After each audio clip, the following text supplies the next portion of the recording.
Hello' student friends, ইতিমধ্যে আমি profit and lost টপিকটোৰ ওপৰত এটা ভিডিঅ' কৰিছোঁ। প্ৰফিট এণ্ড লষ্টৰ লগত জড়িত ফৰ্মুলা আলোচনা কৰিলোঁ।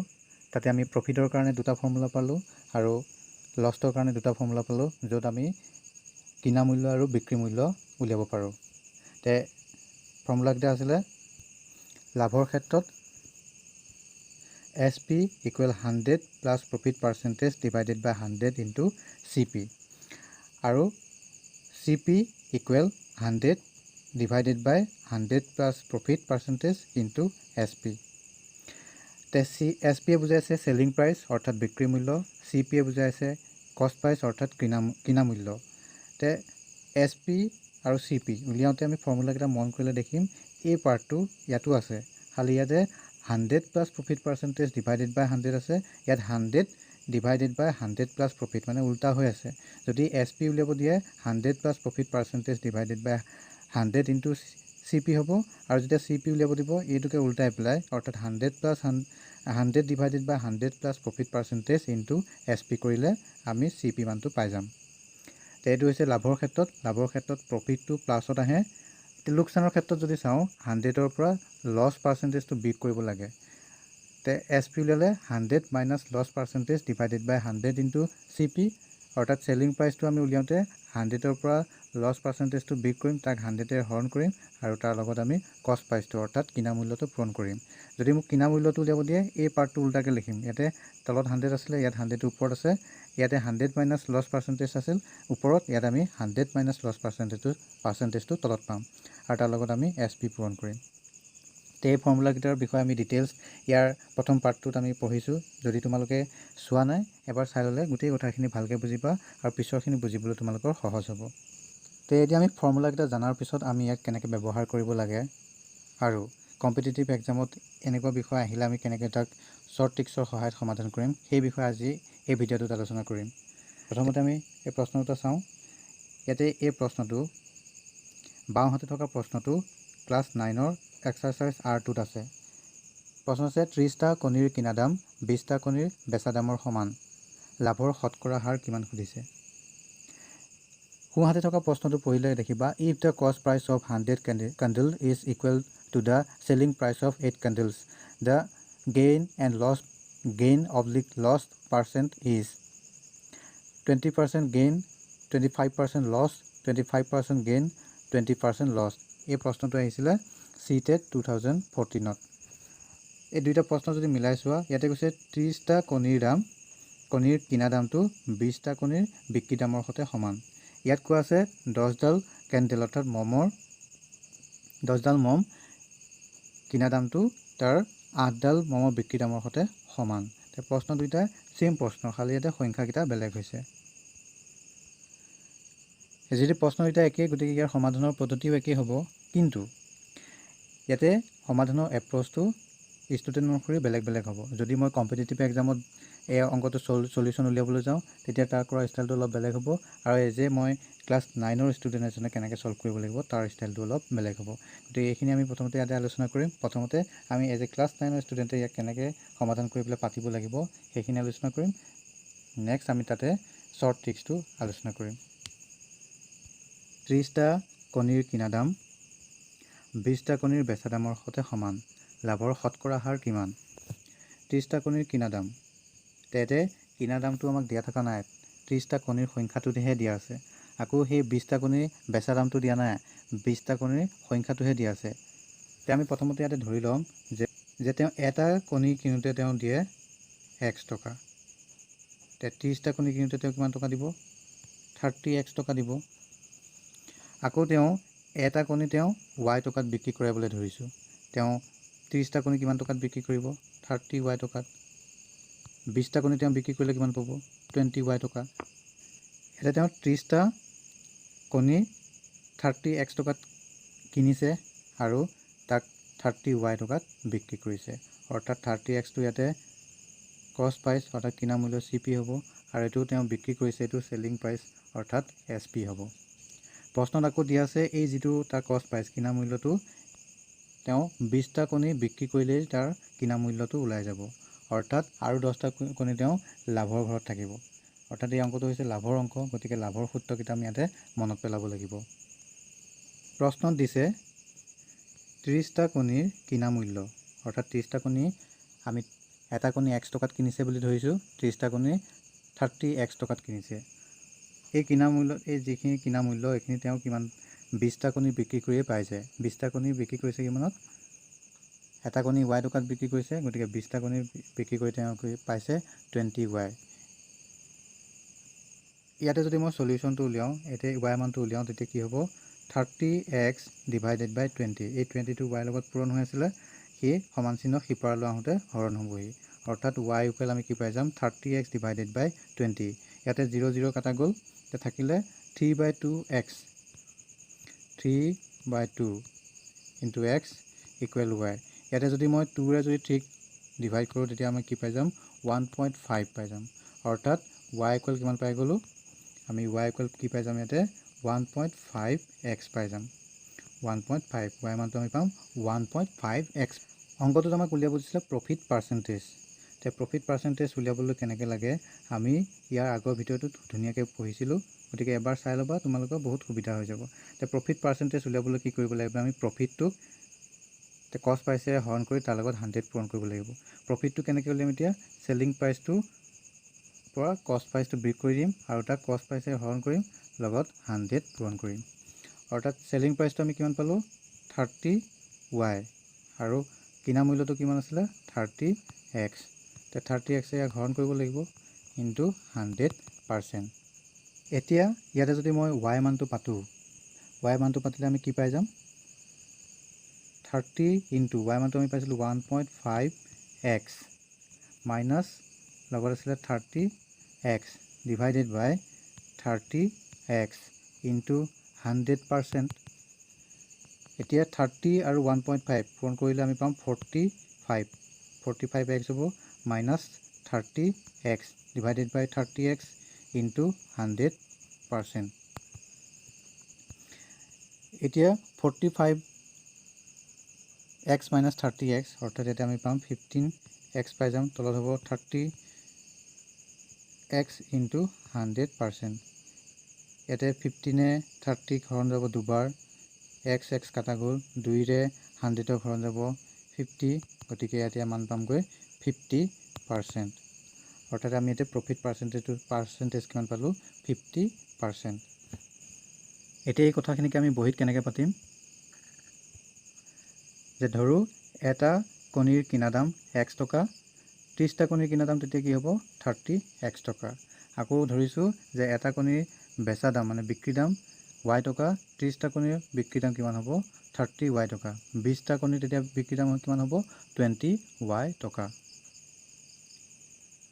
প্ৰশ্নত দিয়া আছিলে যে 30টা কণীৰ কিনা দাম 20টা কণীৰ বিক্ৰী দামৰ সৈতে সমান, গতিকে প্ৰশ্নমতে আমি লিখিলোঁ যে 30টা কণীৰ কিনা দাম 20টা কণীৰ বেচা দামৰ সৈতে সমান। এতিয়া 30টা কণীৰ কিনা দামটো আমি উলিয়াইছোঁ 30x আৰু 20টা কণীৰ বেচা দামটো হৈছে 20y। ইয়াতে যদি মই y মানটো উলিয়াবলৈ বিচাৰোঁ, তেতিয়া 20টো সমান চিহ্ন সিপাৰলৈ আহি এনেকৈ হৰণ হ'ব, অৰ্থাৎ আমি পাম 30x বাই 20 ইকুৱেল y। ইয়াতে 0 0 কাটা গ'ল, কি হ'ব? 3x বাই 2 ইকুৱেল y, অৰ্থাৎ y ইকুৱেল আমি ইয়াতে পাম 3x বাই 2, অৰ্থাৎ y ইকুৱেল 1.5x। এতিয়া আমাৰ অংকটো প্ৰফিট পাৰ্চেণ্টেজ উলিয়াব দিছে। প্ৰফিট পাৰ্চেণ্টেজটো আমি এনেকৈ উলিয়াম SP মাইনাছ CP ডিভাইডেড বাই CP ইনটু 100%। ইয়াতে SP মানটো 30y মাইনাছ 30x, CP মান 30x ডিভাইডেড বাই 30x ইনটু 100%। ইয়াতে 30y মানটো ইয়াতে পালোঁ 1.5x মাইনাছ 30x ডিভাইডেড বাই 30x ইনটু 100%। তে 30 ইনটু 1.5 পূৰণ কৰিলে 40, লগত x আছে 45x হ'ব মাইনাছ 30x ডিভাইডেড বাই 30x হ'ব ইনটু 100%। তে 45xৰ পৰা 30 বিয়োগ কৰি দিলে 15x পাম আৰু তলত পাম 30x ইনটু 100%। এতিয়া 15ে 30ক হৰণ যাব দুবাৰ, x কাটা গ'ল, তে থাকিল 1/2 ইনটু 100%, অৰ্থাৎ 2ৰে যদি মই 100ক কাটি দিওঁ তেতিয়া কিমান পাম? 50%। অৰ্থাৎ শতকৰা লাভৰ পৰিমাণ আমি ইয়াতে কিমান পাম? এইটো স্ক্ৰীনশ্বট মাৰি লোৱা, এইখিনি আৰু এইখিনি স্ক্ৰীনশ্বট মাৰি লোৱা, এইখিনি ধুনীয়াকৈ পাতি ল'বা। এই পদ্ধতিটি আছিলে ক্লাছ 9ৰ ষ্টুডেণ্টৰ কাৰণে। তেওঁ পৰীক্ষাত এই অংকটো এনেকৈ কৰি দেখুৱাব লাগিব। কিন্তু কম্পিটিটিভ এক্সামত পঢ়া ষ্টুডেণ্টে এই প্ৰব্লেমটো কেনেকৈ ছল্ভ কৰিব? এনেকৈ কৰিলে বহুত টাইম লাগি যাব। গতিকে তাৰ শ্বৰ্ট ট্ৰিক্স এটা আমি এপ্লাই কৰিব লাগিব। ইয়াতে দিয়া আছে যে 30টা কণীৰ দাম আৰু ইপিনে 20টা কণীৰ বেচা দাম। 30টা কণীৰ কিনা দাম ধৰি লওক এটা কণীৰ কিনা দাম মই 1 টকা ধৰিলোঁ। 30টা কণী কিনিলে 30 টকা হ'ব। যদি সি 100টা কণী কিনে তেতিয়া 100 টকা হ'ব।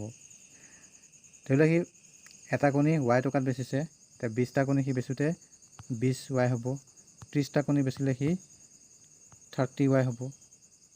প্ৰশ্নত দিয়া আছে যে এই 20টা কণী সি বিক্ৰী কৰিলে যিটো হ'ব সেইটো এই 30টা কণী বিক্ৰী কৰা 30টা কণী কিনাৰ দামৰ সৈতে সমান হ'ব, অৰ্থাৎ 30। 30টা কণী আমি এটকাকৈ কিনিলে 30 টকা হ'ব। এই 30টো কি হ'ব 20y সৈতে সমান হ'ব, প্ৰশ্নত দিয়া আছে। ইয়াকে যদি মই সমাধান কৰোঁ তেতিয়া কি হ'ব y = 30/20 হ'ব। ইয়াতে 0 0 কাটা গ'ল, 2ৰে 3 ডিভাইড কৰিলে হ'ব 1.5, অৰ্থাৎ y মানে হৈছে যে এটা কণীৰ বিক্ৰী দাম y। যদি এটা কণীৰ বিক্ৰী দাম 1.5 হয় তেতিয়া 100টা কণী বিক্ৰী কৰিলে কিমান পাব? 100টা কণী বিক্ৰী কৰিলে সি পাব 150 পাব। অৰ্থাৎ 100 টকা তেওঁ কিনা কণীকেইটা সি 150 টকাত বিক্ৰী কৰিব পাৰিব। তে 100 টকাত তেওঁ কিমান টকা লাভ হ'ল? 50 টকা। অৰ্থাৎ তেওঁ শতকৰা লাভৰ হাৰটো কিমান হ'ব? 50। তে এই মেথডটো যদি তুমি ঘৰত দুবাৰমান প্ৰেক্টিছ কৰা তেতিয়া অতি নিমিষতে অতি কম সময়তে তুমি ইয়াৰ আনচাৰটো উলিয়াব পাৰিবা। এইবাৰ আমি C-টেটত অহা প্ৰশ্নটো চমু পদ্ধতিৰে সমাধান কৰি চাম। ইয়াতে 10ডাল মমৰ কথা কোৱা আছে। 10ডাল মম কিনিলে যিটো টকা খৰচ হ'ব তেওঁ 8ডাল মম বিক্ৰী কৰি সেই টকাটো তেওঁ পাব। ইয়াতে মই ধৰিম যে এডাল কেণ্ডেল তেওঁ কিনিছে এটকাত, তে 10ডাল কিনিবলৈ তেওঁ কিমান টকা লাগিব? 10 টকা। 100ডাল কিনিবলৈ 100 টকা লাগিব।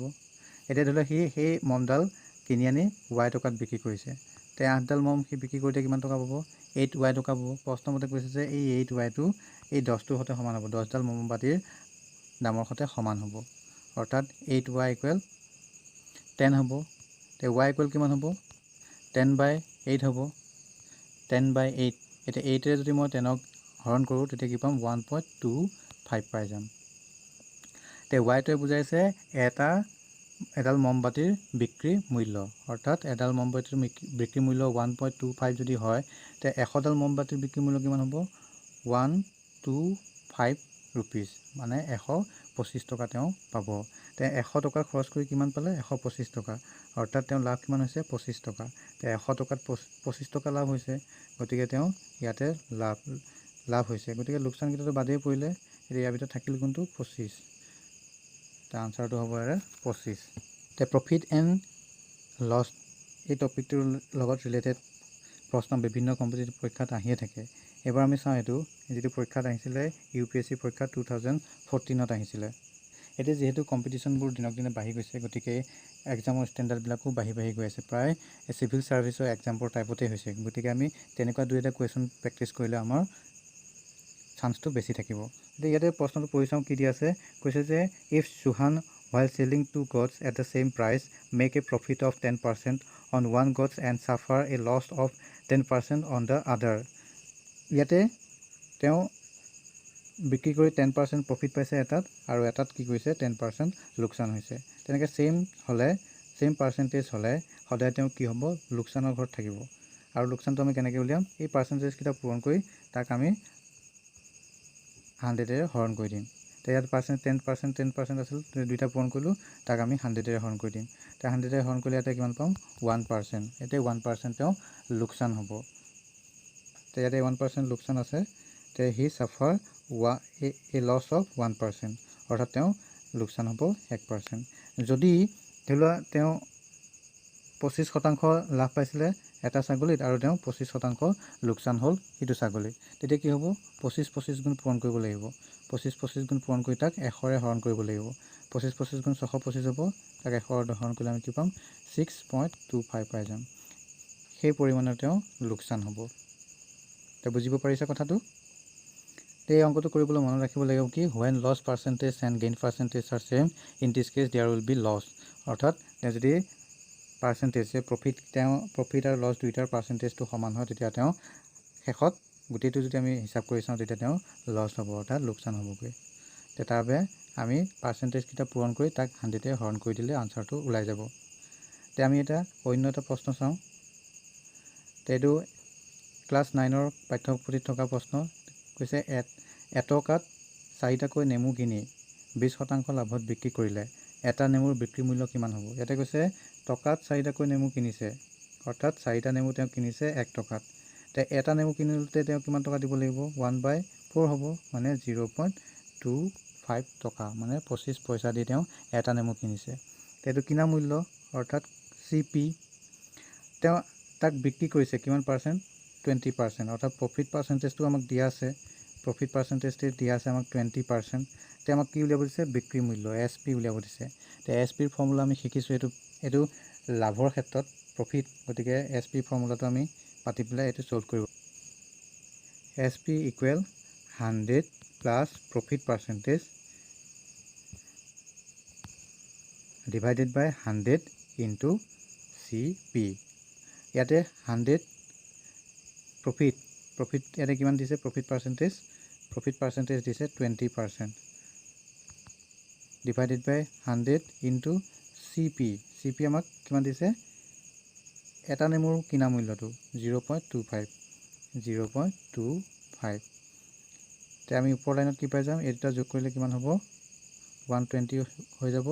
তলত 100 ইনটু 0.25, এই 0 কাটা গ'ল। এতিয়া 12 আৰু 0.25 পূৰণ কৰিলে আমি পাই যাম 3।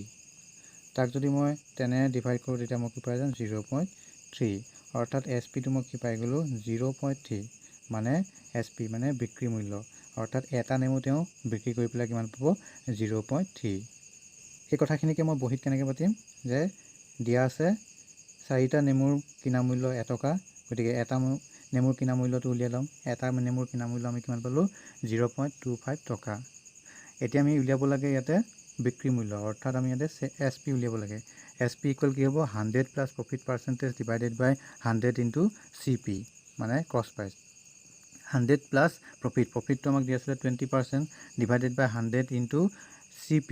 ইয়াতে কষ্ট প্ৰাইচটো আমি পালোঁ কিমান? 0.25। তে ওপৰত দুটা যোগ কৰিলে আমি পাম 120, তলত পাম 100 ইনটু 0.25। এতিয়া 0 কাটি দিলে থাকিব 12/10 ইনটু 0.25। তে 12 আৰু 25 মাল্টিপুল কৰিলে আমি পাম 3 যদি আমি 10 ডিভাইড কৰোঁ তেতিয়া 0.3 পাম।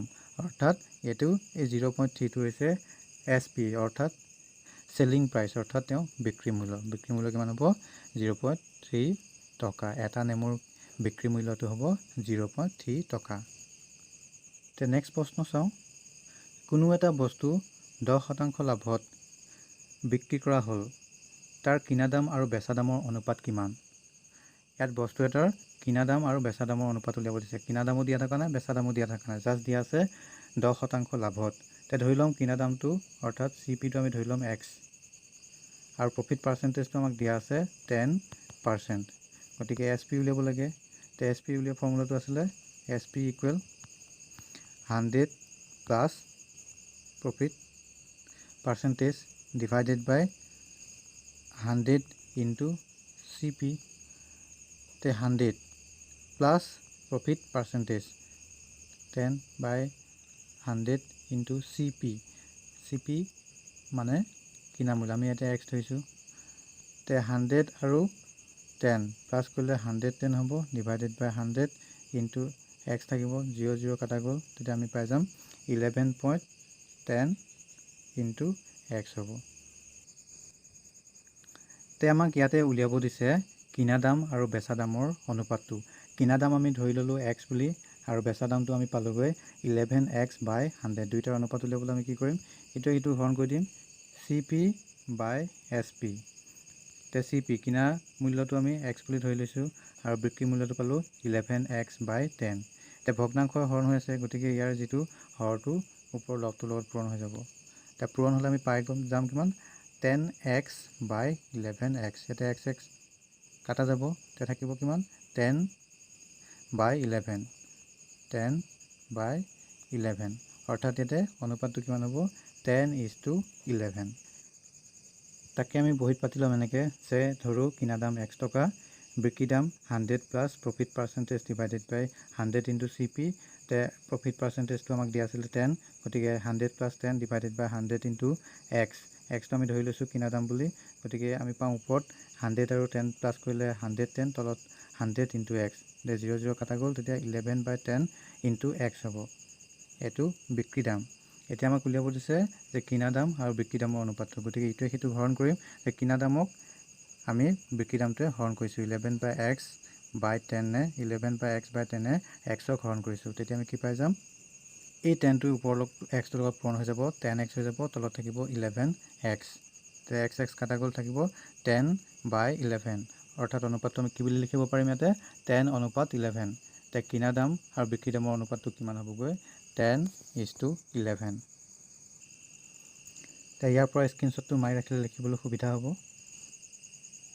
তে নেক্সট প্ৰশ্ন চাওঁ নেক্সট প্ৰশ্নত দিয়া আছে এটা বস্তু 500 টকাত বিক্ৰী কৰিলে 5% লোকচান হয় এইটো কিমান দামত বেচিলে 5% লাভ হ'লহেঁতেন ইয়াতে দুটা বস্তু দিয়া আছে প্ৰথম বাক্যটো এটা বেলেগ অংক দ্বিতীয় বাক্যটো এটা বেলেগ অংক প্ৰথম বাক্যটো দিয়া আছে যে এটা বস্তু 500 টকাত বিক্ৰী কৰিলে অৰ্থাৎ তাৰ বিক্ৰী মূল্যটো চেলিং প্ৰাইচটো আমাক দিয়া আছে 500 টকা আৰু 500 টকাত বিক্ৰী কৰিলে তেওঁ লোকচান হয় বুলি কৈছে লোকচানটো কেনেকৈ হয় লোকচানৰ পাৰ্চেণ্টেজটো দিয়া আছে 5% তে ইয়াতে আমি কি উলিয়াব লাগিব কিনা মূল্যটো CP উলিয়াব লাগিব CP উলিওৱাৰ ফৰ্মুলা অলৰেডি আমি শিকিছোঁ তে এই যিটো CP ইয়াত পাম নেক্সট ইয়াতে এই CPটো ইয়াত ব্যৱহাৰ কৰিব লাগিব দ্বিতীয় অংকটোত